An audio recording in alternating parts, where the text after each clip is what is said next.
meu querido, minha querida concurseira, hoje o tema é super legal, hoje nós vamos falar de poder constituinte, um tema super importante para sua prova, é um tema fácil, mas é um tema que tem alguns detalhezinhos, então a gente precisa compreender melhor como que funciona essa ideia de poder constituinte, para não ficar tanto na decoreba e acabar errando questãozinha fácil, tá? Então quando a gente vai começar aqui a falar de poder constituinte, eu quero que você entenda o que é o poder constituinte. Poder constituinte vem de constituir alguma coisa, de criar alguma coisa. Então, o poder constituinte é o poder de criar uma Constituição Federal e ainda o poder de modificá-la. Então, o poder constituinte é o poder de criar um texto, uma nova norma constitucional e ainda o poder de alterá-la e ainda de criar, por exemplo, as constituições estaduais e assim por diante, tá? Então, o poder constituinte, aqui o nosso conceito é o poder de criar novas constituições e modificá-las.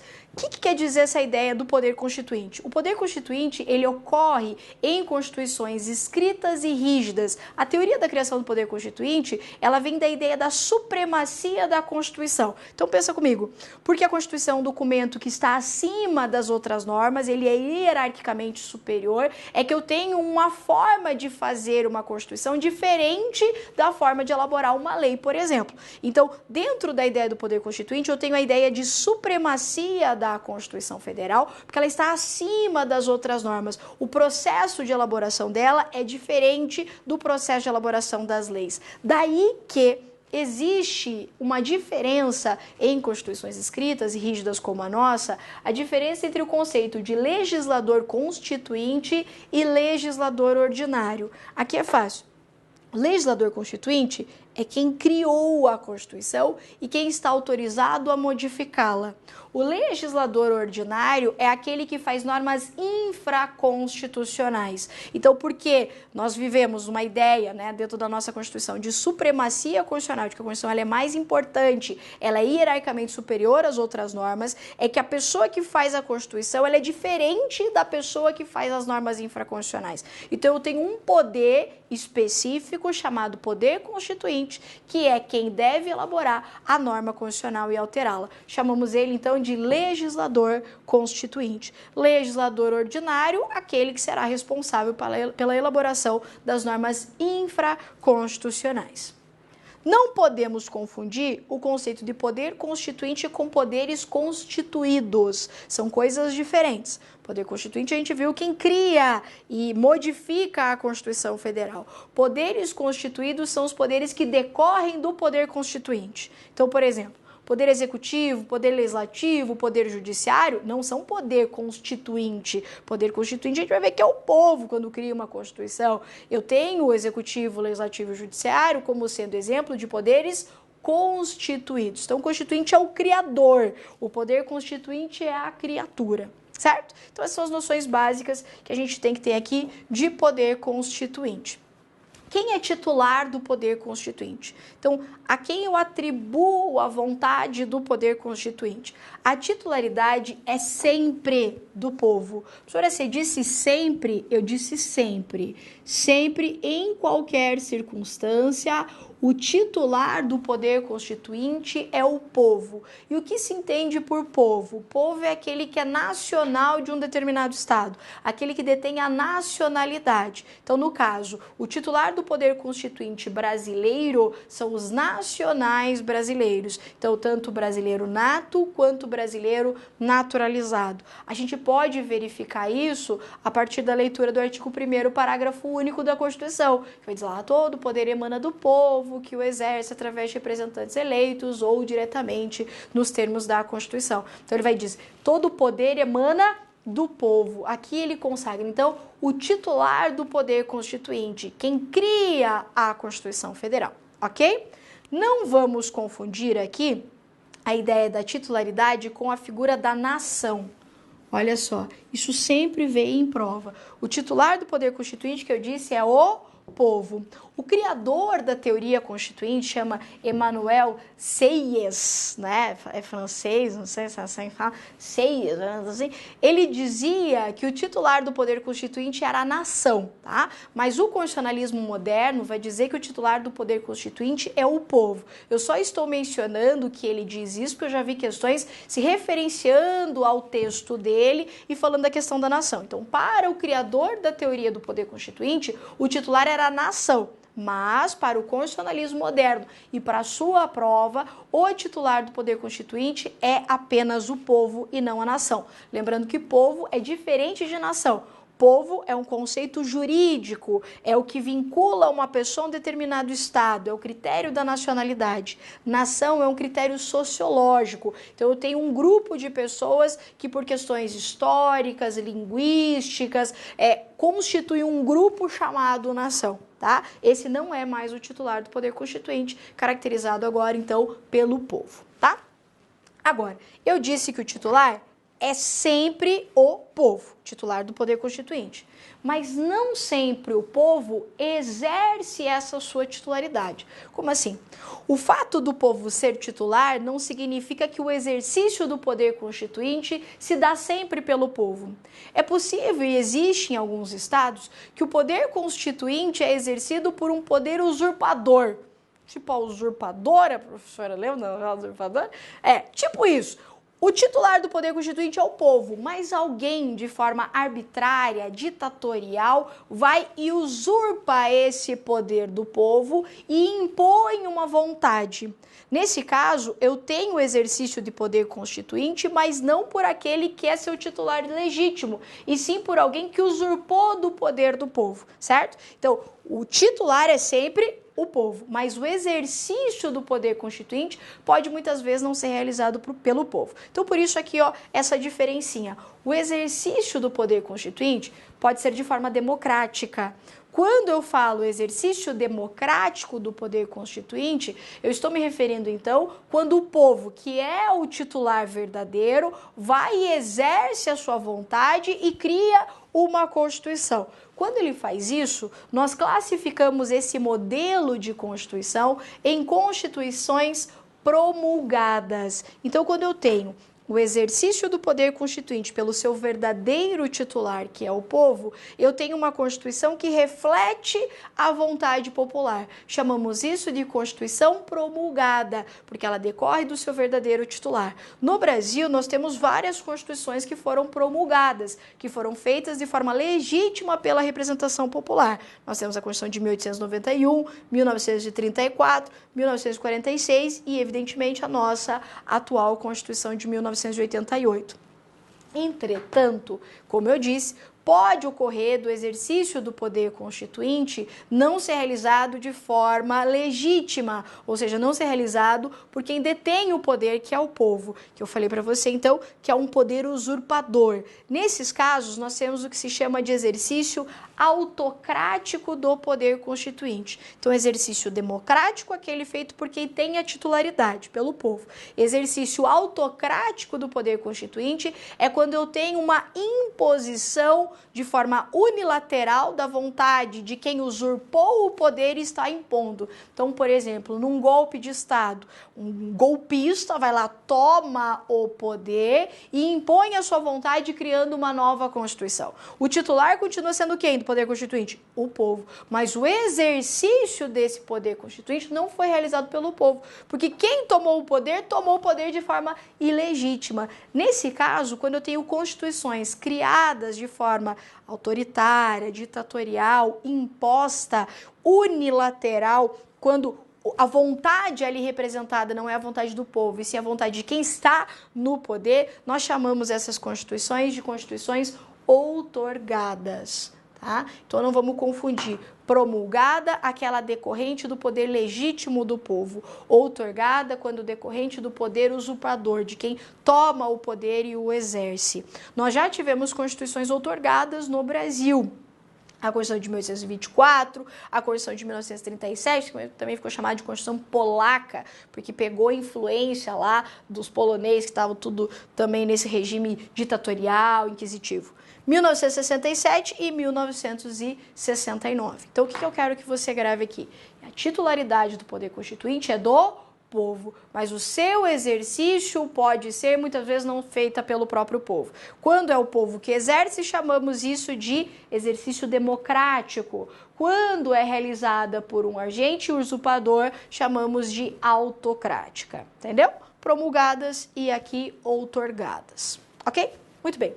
Existem algumas espécies de poder constituinte. Aqui a gente faz um esqueminha que daí nós vamos desmembrar e detalhar cada um deles. Eu tenho o poder constituinte originário, que o nome já ajuda, é ele quem origina, quem cria uma nova ordem constitucional, é quem cria uma nova Constituição. Eu tenho o poder constituinte derivado. O poder constituinte derivado, ele se chama assim porque ele deriva do poder constituinte originário. Então, ele é uma criação do poder constituinte originário. E ele se divide em dois núcleos. Eu tenho o poder constituinte derivado reformador e eu tenho o poder constituinte derivado decorrente. O poder constituinte derivado reformador é o poder de alterar o texto constitucional através das emendas constitucionais ou do exercício do poder de revisão. Nós vamos ver isso mais para frente. O poder constituinte derivado decorrente é o poder que o originário deu aos estados membros da federação de criar as suas constituições estaduais. Então, o originário que faz a Constituição. Derivado é a criação do originário para reformar a Constituição e ainda para os estados criarem as suas próprias constituições estaduais.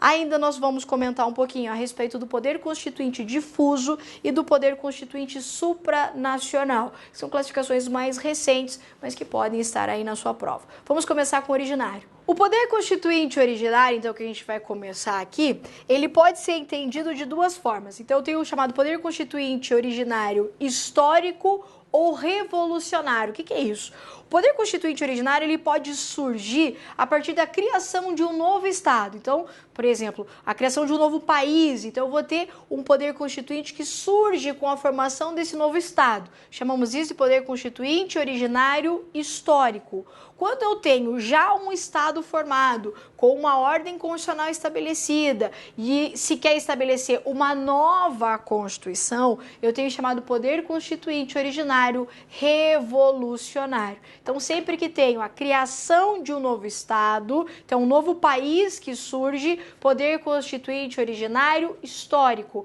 Não, já existe uma ordem constitucional e há uma revolução, então queremos alterar a Constituição vigente. Poder constituinte originário revolucionário. Classificamos ainda o poder constituinte em poder constituinte material e formal. O que é isso? Pensa comigo. Para surgir uma Constituição Federal, seja decorrente do poder constituinte histórico, novo país, quanto com o revolucionário, primeiro eu preciso ter uma ideia política, um pensamento de uma nova Constituição ou da criação efetivamente do Estado. Então eu tenho o chamado poder constituinte material no momento em que se forma a vontade de criar uma nova Constituição, de criar um texto. O poder constituinte formal, ele ocorre quando esse texto ele é materializado em uma norma, quando ele é escrito em um documento, tá? Então, o poder constituinte formal, material é quando se há necessidade, o pensamento, a ideia política, a formação da vontade de se alterar a Constituição e se criar uma nova aqui. Poder constituinte originário formal, quando essa ideia, essa vontade é efetivamente materializada, tá? Então aqui só uma classificaçãozinha de como esse poder constituinte pode surgir, pode ser exercido. De forma histórica ou revolucionária, material inicial, a formação da vontade, formal, quando ela é formalizada num documento escrito. Quais são as características do poder constituinte originário? Primeira, ele é político. Político significa que não é jurídico. Então pode vir na sua prova. Político, extrajurídico, pré-jurídico, tá? O que significa isso? O poder constituinte originário, ele decorre de uma vontade política, ele não decorre da lei, ele não decorre de uma norma, ele decorre de uma necessidade num contexto histórico, numa realidade social, em que o povo quer uma nova Constituição, quer uma revolução, quer um novo Estado. Então, por isso, o poder constituinte originário, ele não é jurídico, ele é político ou pré-jurídico. Inicial. Inicial porque ele rompe com tudo o que existia antes. O poder constituinte originário, ele inicia uma ordem constitucional. É a partir da criação de uma Constituição que se inicia a ordem jurídica. Todas as outras normas devem ser compatíveis com a Constituição do Estado. Por isso, inicial. É ele que inicia, é ele que gera a criação de uma ordem jurídica, de uma ordem normativa. Incondicionado. Não existe uma forma pré-estabelecida para o exercício do poder constituinte originário. Então, se você me perguntasse hoje, professor, se a gente fosse fazer uma nova Constituição no Brasil, como seria a forma, o que seria necessário para a criação de uma nova Constituição? Não sei te dizer. Por quê? Porque o poder constituinte originário, ele é incondicionado. Ele não tem uma forma pré-estabelecida que a gente tem que fazer. Ah, se a gente quiser fazer uma nova Constituição, a gente tem que fazer. Tem que 1% do eleitorado, como que é? Não existe isso, entendeu? Então não existe um modelo pré-determinado para a criação de uma Constituição. Então se quiser criar uma Constituição, não existe uma pré-condição, um procedimento pré-estabelecido para que isso ocorra. Por isso ele é chamado de incondicionado. Permanente, isso é bem importante sempre cair em prova. A característica de ser permanente significa que, uma vez criada a Constituição, uma vez realizado o exercício do poder constituinte, ele não se acaba ali, ele continua existindo. Então, por isso que a Constituição continua dizendo que todo o poder emana do povo, porque o povo ainda exerce o poder. O que acontece é que o poder constituinte originário, ele fica lá dormindinho, tá? Ele foi lá, fez a Constituição, fez o seu exercício, realizou o seu trabalho e continua. Só que ele não continua ativo, porque nós não estamos criando novas constituições. Ele fica no estado de latência, no estado de dormência, que pode ser que a qualquer momento uma revolução, uma nova situação histórica faça esse poder constituinte originário acordar para uma nova realidade, tá? Então, o poder constituinte originário, ele é permanente, ele não se extingue com a criação de uma Constituição. Então, não é criou a Constituição, pronto, acabou, morreu o poder constituinte originário. Não, ele continua, só que ele não continua ativo, ele tá lá, dormidinho, esperando uma nova revolução, tá? Ilimitado ou autônomo. Essa característica, ela é super importante para a sua prova. Ser ilimitado ou autônomo significa que o poder constituinte originário, ele não tem limites. Ele não tem nada que ele deva respeitar de forma pré-estabelecida. Ele é completamente autônomo na hora da sua criação. Então, quem cria uma nova Constituição, ela cria do zero. Ela não tem que respeitar, por exemplo, cláusulas pétreas. Não existe cláusula pétrea para o poder constituinte originário. Ele quem vai criar as cláusulas pétreas. Ele que vai dizer aquilo que é importante na ordem constitucional. Então, ele é completamente ilimitado. Outra coisa importante é que não tem como, diante de uma nova Constituição, se fazer controle de constitucionalidade. Então, por exemplo, imagine que está surgindo uma nova Constituição. Uma nova Constituição, portanto, é criada. Posso entrar lá no STF e falar assim, STF, ó, esse artigo novo da nova Constituição aqui, ele é inconstitucional. Não tem controle de constitucionalidade do exercício do poder constituinte originário. Porque como ele é ilimitado, ele é autônomo, ele não depende de nada antes. Então, se quiser fazer uma nova Constituição, faça uma nova Constituição, rompe com tudo que existia antes. Se quiser fazer tudo diferente, pode fazer. Se quiser mudar tudo, pode mudar, porque é dali que surge uma nova ordem constitucional. Então, não existe cláusula pétrea que limite o exercício do poder constituinte originário. Não existe a possibilidade de controle jurisdicional de constitucionalidade do criador, entendeu? Não tem como a criatura lá, que é o poder constituído, controlar o seu próprio criador, porque ele pode criar tudo absolutamente do zero, sem qualquer limitação, ok? Há doutrinas minoritárias, eu até coloquei aqui, para mencionar isso, existe uma corrente minoritária que defende que o poder constituinte originário, de alguma forma, ele teria limites. Esses limites seriam decorrentes, por exemplo, do direito internacional, de normas de direitos humanos. Então, quem defende essa teoria vai dizer assim, ó, pode até vir uma nova Constituição, mas não poderia, por exemplo, romper com tudo aquilo que já foi combinado internacionalmente, na qual o país se comprometeu a manter respeito de direitos humanos quando assina um tratado, documento internacional, aí ele vai criar uma Constituição completamente diferente. Isso seria incompatível com a realidade globalizada. Isso quem defende são os doutrinadores do próprio direito internacional, dos direitos humanos. Entretanto, a nossa doutrina constitucionalista é extremamente positivista. Então, por essa doutrina majoritária positivista, o poder constituinte seria ilimitado. Não tem esse negócio de,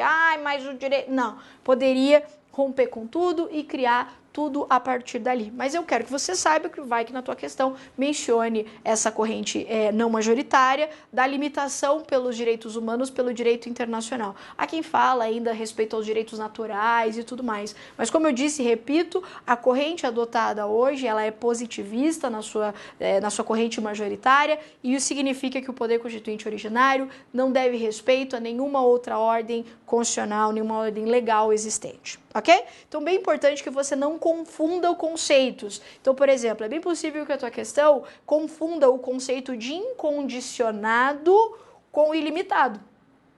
Incondicionado é que não tem um procedimento pré-estabelecido para o exercício do poder constituinte originário. Diferente de não ter limites, entendeu? E ele vai confundir, ele vai dizer que o inicial é a mesma coisa que limitado, e não é, tá? Então é bem importante que você conheça as características do poder constituinte originário.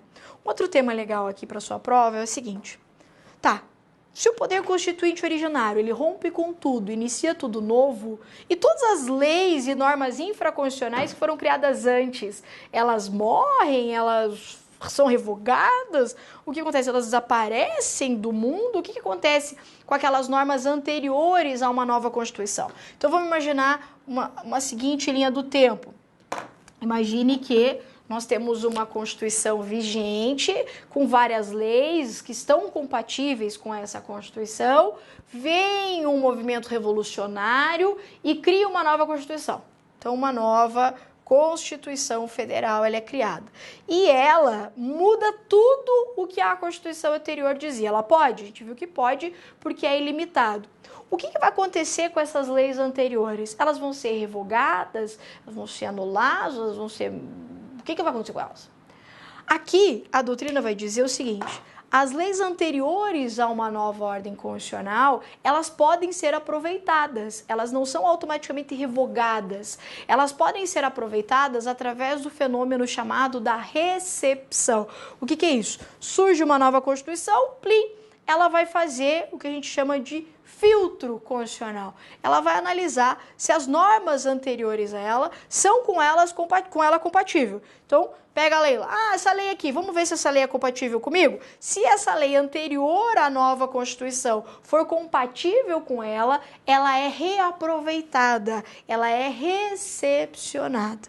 Então, leis anteriores a uma Constituição nova são revogadas? Não automaticamente. Elas podem ser recepcionadas, evidentemente, se forem compatíveis com a nova Constituição. Se não for compatível, aí é revogado. Aí, evidentemente, que não vale, porque não faz sentido eu trazer uma lei anterior para uma nova ordem constitucional se com ela não for compatível. Uma outra coisa importante é assim, imagine que eu tenho uma lei que é ordinária, uma lei ordinária, vigente aqui durante esse período, dentro dessa nova ordem constitucional, tratando de um tema X. E a nova Constituição vai dizer assim, para tratar do tema X tem que ser lei complementar. Então, tem uma lei ordinária que é vigente, que estava compatível com a Constituição anterior. Vem uma nova Constituição e diz assim, para tratar do tema X tem que ser lei complementar. A pergunta é a seguinte, pela Constituição exigir que tenha que ser por lei complementar e a lei anterior é lei ordinária, ocorre automaticamente a revogação dessa lei anterior? A resposta é não. Mesmo a nova Constituição exigindo lei complementar, se a lei ordinária for compatível com a Constituição nova, ela pode ser recepcionada. E ela pode ser recepcionada, então, com status de lei complementar. Quer um exemplo? Código Eleitoral Brasileiro. O Código Eleitoral Brasileiro era uma norma de 1965.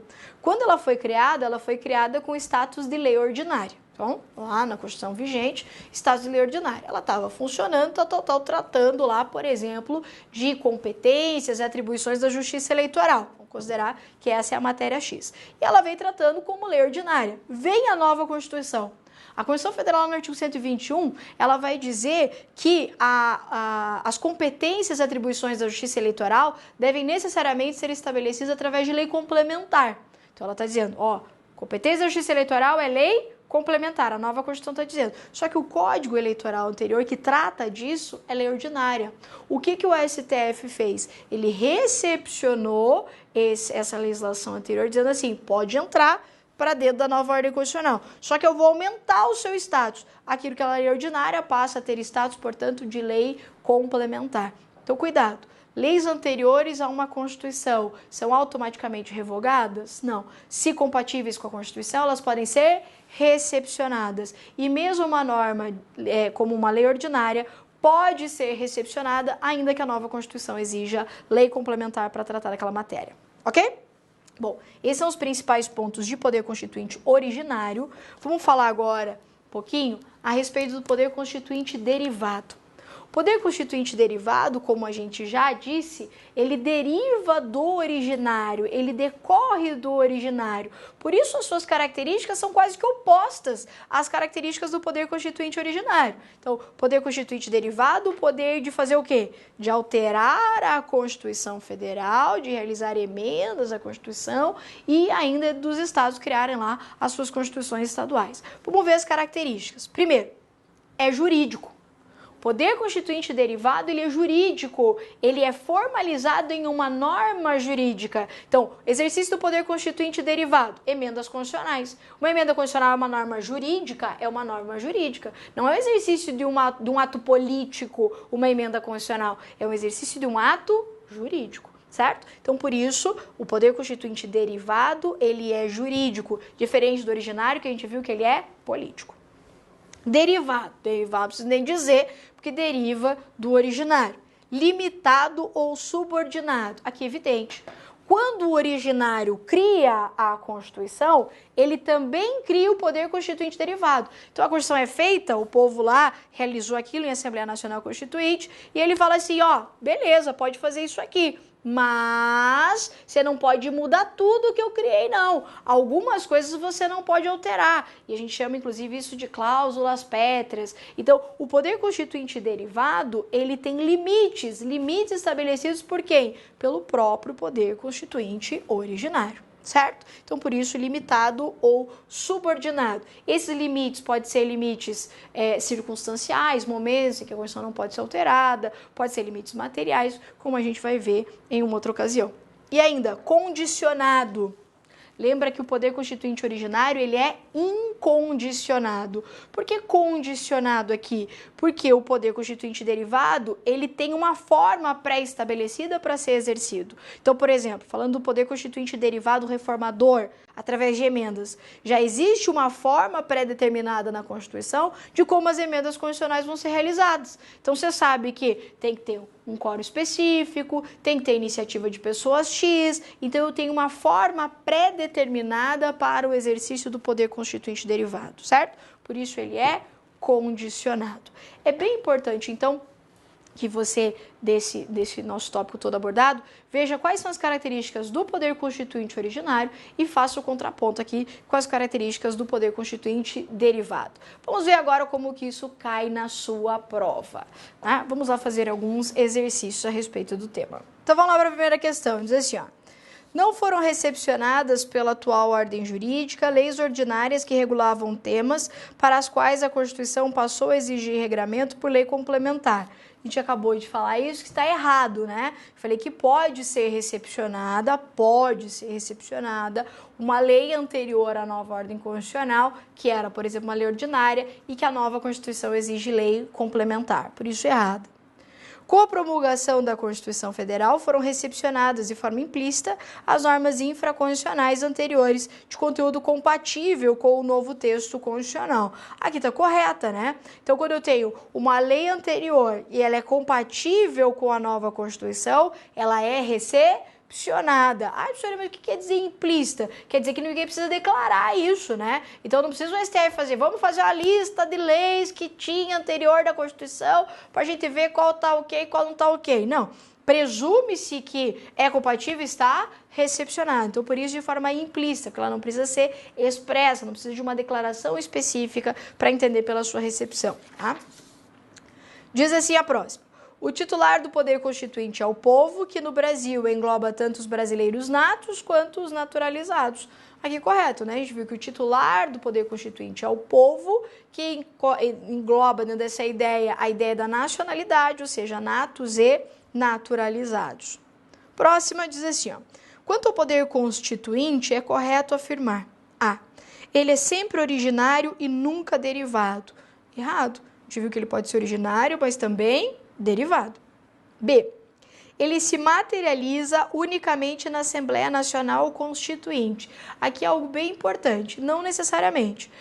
O poder constituinte originário, ele pode se materializar, porque ele é através do povo, né? O povo, ele pode escolher aqui a criação de uma Assembleia Nacional Constituinte ou de uma convenção de representantes. Além disso, o povo, através do exercício do poder constituinte, pode exercer atos de soberania popular. Por exemplo, pode ser estabelecido na Constituição que a sua criação vai depender da aprovação em plebiscito, ou que a criação de um outro dispositivo vai depender de referendo do povo.